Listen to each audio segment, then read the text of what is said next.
जो बातें आगम में ही नहीं है।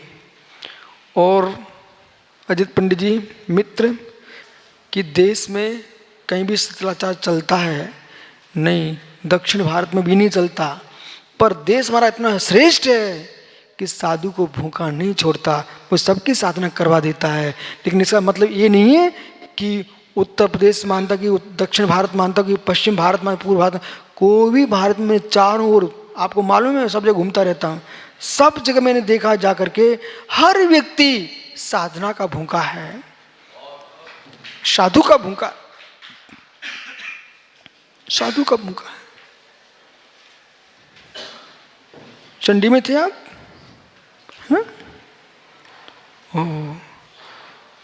प्रतिदिन वहां के क्षत्रिय लोग बेटा तुमसे पूछते थे कि नहीं तुम लोग ठीक हो कि नहीं, पूछते थे ना बेटा। वो मधुसूदन कहाँ कहाँ कौन कौन से लोग थे। एक दिन तो महावीर जयंती थे तो लोग महावीर जयंती मना रहे थे, वो फल लेके आए, किशोर पाड़े को पकड़ा रहे, भैया आज महावीर जयंती है, आप लोग सिटी में होते हो कितनी धूमधाम से मनाते, हम लोग ये फल लेके आए हैं बांट देना। उन्हें महावीर जयंती मनाई। इसलिए देश में हर व्यक्ति के साथ अच्छा व्यवहार करो, सब व्यक्ति तुमको चाहते हैं। इस प्रकार से आज्ञाबद्ध की क्रिया और शटालाशभ्यम प्रेमोपदिष्टम विधित्वत कर्तव्य नाकांक्षा क्रिया, आलस से प्रमाण से होकर के, सठता से होकर के जो धार्मिक विधि विधान है, सटाव से कर्तव्य श्रावक के, मुनियों के, उनको अनादर करना।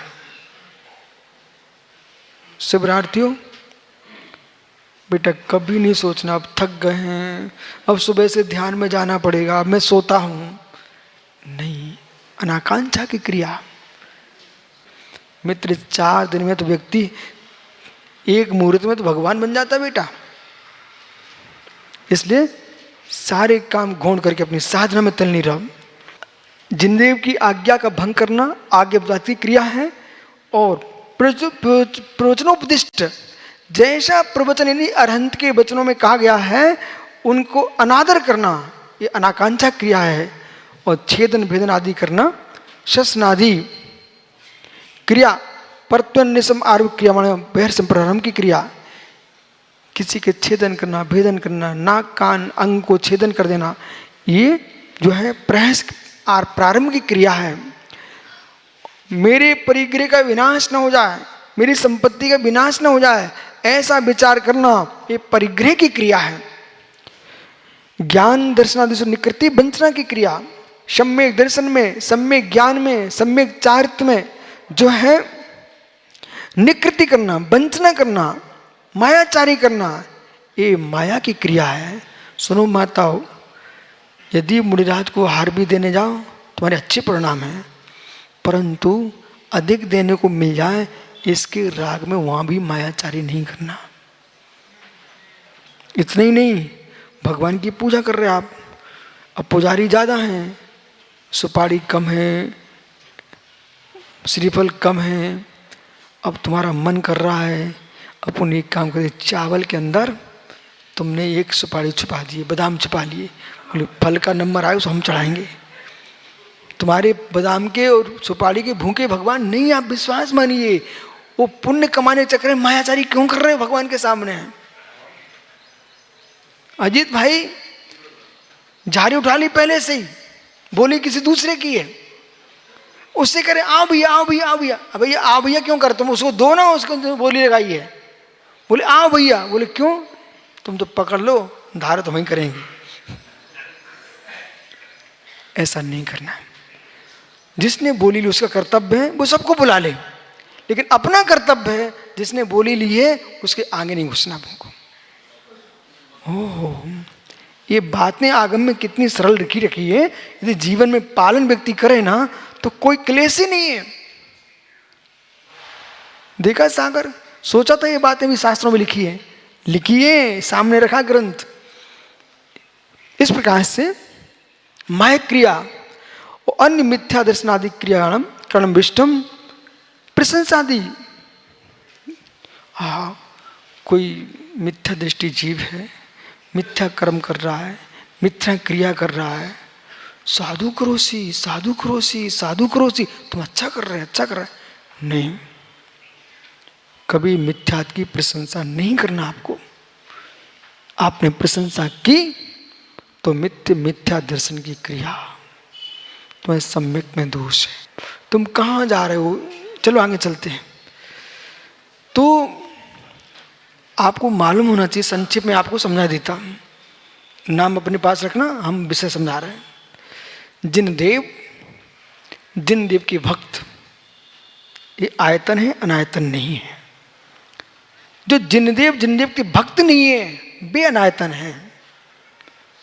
देव का होना मिथ्यात्व नहीं है, ये भूल सुधारे सभी देश के साधुगण। देव पर्याय का आना मिथ्यात्व नहीं है पंडित जी, मिथ्या दृष्टि होना मिथ्यात्व है। शोधर्मिंद्र देव है तो देव होने से मिथ्या दृष्टि हो गया क्या? छाया संबंध दृष्टि है वो। और भवनत्रक जो है ना, जन्म से मिथ्या दृष्टि होते हैं, अंतर मुहूर्त में वे सम्यक उत्पत्ति की योग्यता रखते हैं। इसलिए आप यदि हर भवनवासी देव को मिथ्या दृष्टि बोलते हो तो तुम मिथ्या दृष्टि हो। आगम पढ़िए, जितनी सब बातें करते रहते हैं, हमारे पास बिठाओ, मैं सबको 1 मिनट में ठीक कर देता हूं। आप समझिए ना, जो पंचम काल में जन्मे मनुष्य हैं, तुम सम्यक दृष्टि हो क्या? जो मनुष्य पंचम काल में जन्मते हुए नियम से मिथ्या दृष्टि होते हैं, 8 वर्ष अंतर्मुहूर्त में सम्यक की योग्यता रखते हैं, सम्यक दृष्टि हो जाते हैं। ऐसे अपन को तो 8 वर्ष लगते हैं, देवों को तो अंतर्मुहूर्त में सम्यक हो जाता है। पर सारे सम्यक दृष्टि हो ये भी नियम नहीं है। अति नहीं करना चाहिए कि जिन देव को छोड़ करके आप देवी देवता में लगे हो, ये तुम्हारी गलती है। लेकिन जो जैसा उसको वैसा मानो, देवों को देव मानो और देवादेव को देवादेव मानो, अरहंत को अरहंत के रूप में देखो, देवों को देव के रूप में देखो, यही सम्यक व्याख्या है। यदि आप देव को देव नहीं मानोगे ना, तो 4था अध्याय क्यों लिखा है सर्वासिद्धि तत्व सूत्र में, सर्वासिद्धि में, राय वार्तिक में क्यों व्याख्यान है? त्रिलोक पंडित त्रिलोक सार। ऊर्ध्वलोक का वर्णन करोगे तो देवों की व्याख्या करोगे नहीं करोगे?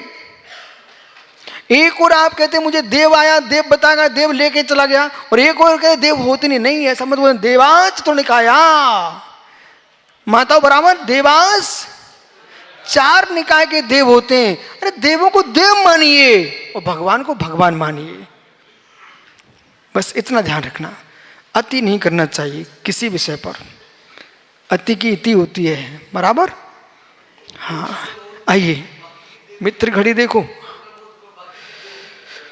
हाँ, ऐसा ना पंडित जी, जो उच्च देव हैं, सर्वा सिद्धि के देव हैं, वे सम्यक दृष्टि ही होते हैं, ठीक है ना। अब कोई देव ऐसा है जो मिथ्या से जन्मा है, वो प्रत्येक कहीं का भी देव होगा, उसकी योग्यता अंतर्मुहूर्त में सम्यक उत्पत्ति की है, ऐसा आगम वचन है। कोई भी देव होगा, चाहे व्यंतर हो, भवनवासी हो, ज्योतिषी हो, बेमानिक हो, देवों में अंतर्मुहूर्त के बाद सम्यक प्राप्ति की योग्यता है, यदि मिथ्या दृष्टि है तो। पर सम्यक हो ही जाए ऐसा नियम नहीं है, ये भी ध्यान रखना। आगे चलिए, जैसे जो जीव, मैं धबला जी से बोलता हूँ सठखंडागम, जो जीव जितने कम समय में गर्भ में रहता है वो उतनी जल्दी सम्यक दृष्टि बन जाता है। जिस जीव को गर्भ में रहने में ज्यादा समय लगता है उसको सम्यक उत्पत्ति में अधिक समय लगता है। जैसे मनुष्य है, उसको 8 वर्ष लगना नियत है। यदि मिथ्या दृष्टि जन्म लिया है तो 8 वर्ष के बाद ही सम्यक। इसलिए मुनिराज 8 वर्ष के पहले बच्चों से आहार नहीं लेते। दक्षिण भारत में मोजी बंधन होता है, जब तक मोजी बंधन ना हो जाए यहाँ पर, तब तक पूजा और अभिषेक और मुनि को दान नहीं देते। 2-3 बच्चे घूम रहे थे मेरे पास, तो एक ने कहा गुरुजी मैं आहार देता हूँ, तो दूसरे ने कहा, बोले मैं नहीं देता हूँ। बोले क्यों नहीं देते? बोले मेरे मोजी बंधन नहीं हुआ अभी। तो छोटे छोटे बच्चों को मालूम है। अब मोजी बंधन क्या होता है? आप हरले में होते ना, पंचकाक में, ओ बाप रे, जितने आप बैठे ना इतने लहान लहान मूंगा बच्चे बैठे होते, तो वो पंडित जी संस्कार करते हैं। जिनसेन स्वामी ने आदि पुराण में लिखा हुआ है। आचार्य विद्यासागर महाराज जी ने भी कुछ दिन पहले उनका जिंतूर में सारे बच्चों को मोजी बंधन कराया था। संस्कार, यज्ञोपवीत धारण कराना, उनके संस्कार करना, मालूम। तो ये परंपरा दक्षिण में जीवित है और धीरे धीरे अब उत्तर वाले भी सीख रहे हैं। तो जिनसेन स्वामी ने 53 क्रियाओं की व्याख्या की है और 53 क्रियाओं में ये मोजी बंधन की क्रिया है।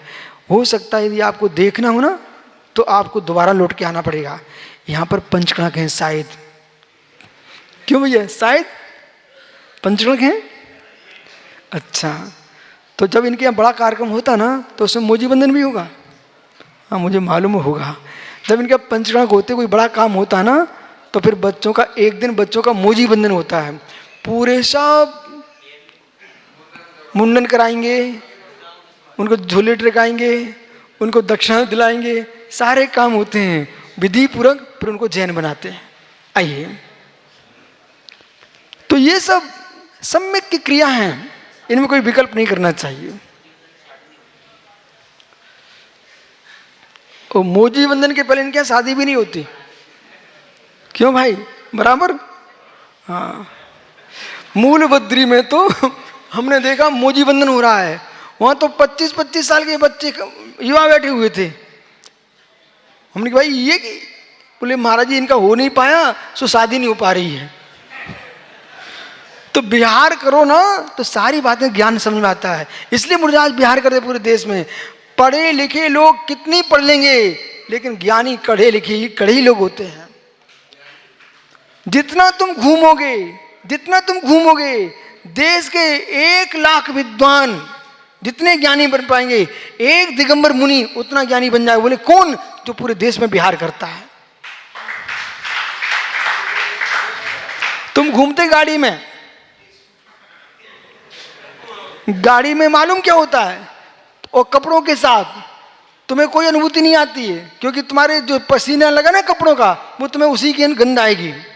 और गाड़ी में बैठे, गाड़ी में जो इतनी गैस छोड़ी ना, वो उसी की आएगी। ये दिगंबर मुनि है, खुले आकाश में चलते हैं, इनको सब बोध होता है।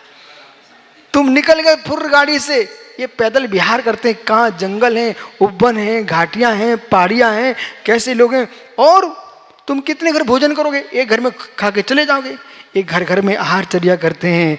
जितना तो मालूम, ये आपके प्रोफेसर साहब नादरी में रहते जीवन निकला जा रहा है। जितने घर में ये नहीं पहुंच पाए, मैं अभी चौमासे में पहुंच गया। बोलो साहब, बराबर? हाँ, आइए। इस प्रकार से प्रशंसा आदि करना, ये मिथ्या की क्रिया और संयम कर्म का विघात करना, 4 त्रिमूल कर्मोदय से लिए व्रतों में संयम की कर्मोदय से निवृत्त है। प्रत्यात्म की प्रत्युत्थान की क्रिया, त्याग का त्याग करने के परिणाम आ जाएं, ये प्रत्याख्यान की क्रिया है। कभी लिए व्रत को तोड़ने का मन नहीं करना। इस प्रकार से ये 25 क्रिया हैं। इस सांप्रदायिक आश्रम के भी जानना चाहिए। क्या सभी जीवों को समान आश्रम होता है? नहीं। तीव्र मन ज्ञाता ज्ञा भावाधिकरण वीर विशेष तत् विशेषः।